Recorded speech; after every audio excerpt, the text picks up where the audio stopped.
Assalamualaikum warahmatullahi wabarakatuh. Bapak Ibu, dengan saya Iman Jaya, founder Gold Warriors Indonesia. Pada kesempatan ini saya akan berbicara tentang tiga jenis emas yang biasa kita kenal ya. Yang pertama, emas perhiasan ya. Sesuai dengan namanya, tujuannya adalah untuk perhiasan. Jadi kalau emas perhiasan itu tidak cocok untuk dipakai untuk menabung atau investasi sebetulnya. Dan yang kedua, emas perhiasan itu biasanya tidak ada yang mencapai 24 karat, rata-rata 22 karat, 20 atau 18 karat dicampur ya, supaya dia bisa dibentuk menjadi perhiasan. Yang kedua adalah dinar. Dinar itu adalah koin mata uang yang dulu dipakai di dalam kekhalifahan Islam ya. Beratnya 4,25 gram standar internasional dan rata-rata juga tidak 24 karat, tapi standarnya adalah 22 karat dicampur dengan perak. Nah, yang ketiga adalah emas logam mulia atau emas 24 karat. Nah, standar yang disebut dengan emas 24 karat itu kalau dia memiliki kadar emas 99,9%. Nah, kalau di Indonesia emas 24 karat itu berarti harus disertifikasi oleh PT Sukovindo. Jadi dulu yang mengeluarkan emas 24 karat itu hanya satu perusahaan, PT Antam BUMN punya pemerintah. Ya, contohnya seperti ini ya. Nah, ini misalnya keluaran Antam ya, 100 gram ini ya. Ini ada sertifikat, ini sertifikat model yang terbaru melekat di badannya ya. Nah, ini misalnya contoh 50 gram. Ini 50 gram ya. Nah, Antam ya. Ini sertifikatnya melekat. Ini model yang terbaru. Kalau sertifikatnya terpisah, sekarang melekat di badannya. Kemudian misalnya ini 10 gram ya. Nah, 10 gram. Ini contoh 10 gram. Ya, sertifikatnya begini. Ini 25 gram ya. 25 gram ya, 25 gram ini contoh seperti ini. Nah, beberapa tahun terakhir itu banyak perusahaan swasta yang muncul memproduksi dan mengeluarkan juga emas logam mulia ya. Sebut nama seperti PT UBS, kemudian Pegadaian juga mengeluarkan, kemudian juga ada namanya Mini Gold, emas mini, PTOA dan sebagainya. Nah, sebagian perusahaan itu mengeluarkan pecahan kecil-kecil. Nah, ini menarik. Kenapa? Karena mereka memberi kesempatan kepada masyarakat golongan menengah ke bawah untuk bisa ikut berinvestasi dan menabung emas logam mulia. Karena hari ini orang tahu dan sadar bahwa menabung emas logam mulia itu menyelamatkan harta dan aset untuk jangka panjang ya, sama kayak tanah, properti dia. Makin lama nilainya makin naik ya. Apalagi kita tahu bahwa uang kertas itu makin lama makin tidak bernilai karena ada inflasi, makin turun nilainya dan juga krisis. Nah, saya akan membahas ada 3 posisi orang dalam terkait dengan menabung, berinvestasi dan berbisnis emas logam mulia ya. Yang pertama adalah orang menabung pasif ya. Jadi mereka menyisihkan sisa penghasilannya kemudian mulai menabung emas logam mulia. Ya, tentu saja itu baik sekali dibanding orang yang tidak punya planning menabung sama sekali. Namun tentu saja itu akan cukup lama untuk mencapai jumlah yang cukup banyak ya. Nah, yang kedua adalah orang yang memilih untuk menabung sekaligus aktif dalam jual beli. Nah, artinya apa? Memang dalam bisnis emas logam mulia ini ada satu peluang sebagaimana toko emas. Kita tahu bahwa toko emas itu adalah bisnis yang sangat-sangat menguntungkan karena dia jual untung, beli untung, nyimpen untung. Ya, selalu begitu toko emas. Nah, cuma persoalannya bisnis toko emas itu kan butuh modal yang sangat besar ya. Ya, bisa miliar.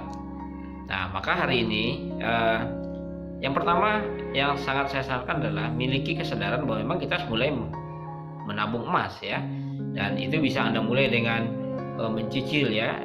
Ambillah tadi menyisihkan penghasilan ya. Ini ada yang kecil-kecil ya. 0,5 gram misalnya atau 0,1 gram ya. Ya, Anda mulai menabung. Nah, ketika Anda sudah mulai terkumpul, ya Anda tukarkan ke pecahan yang lebih besar ya. 0,1 nanti Anda tukarkan dengan pecahan misalnya 1 gram misalnya ya.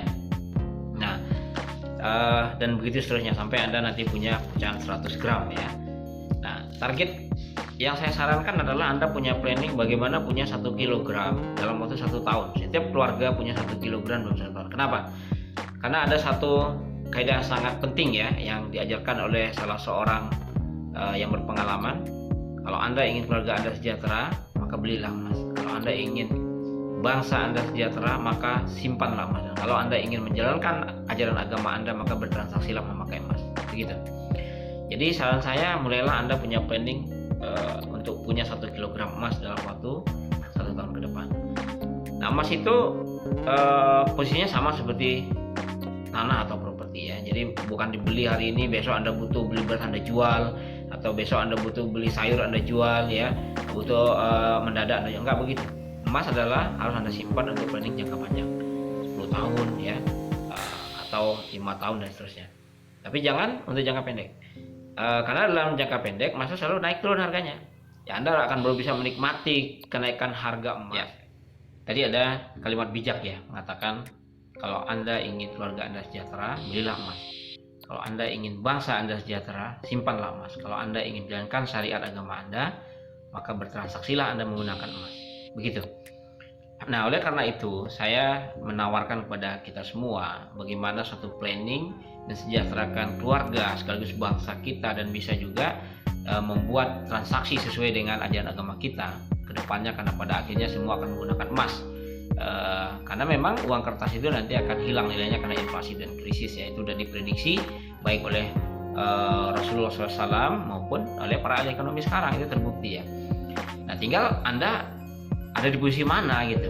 Apakah Anda akan menjadi bagian orang yang nanti memiliki emas dan kemudian aman dari krisis ekonomi dan menguasai ekonomi, atau Anda hanya menjadi penonton dan korban gitu kan, karena Anda tidak memahami, atau Anda tidak tahu informasi, atau Anda tahu tapi Anda tidak melakukan apa-apa. Caranya adalah, salah satunya adalah mulai dari sekarang planning punya emas 1 kilogram per 1 keluarga. Itulah cara menyelamatkan keluarga dan bangsa kita.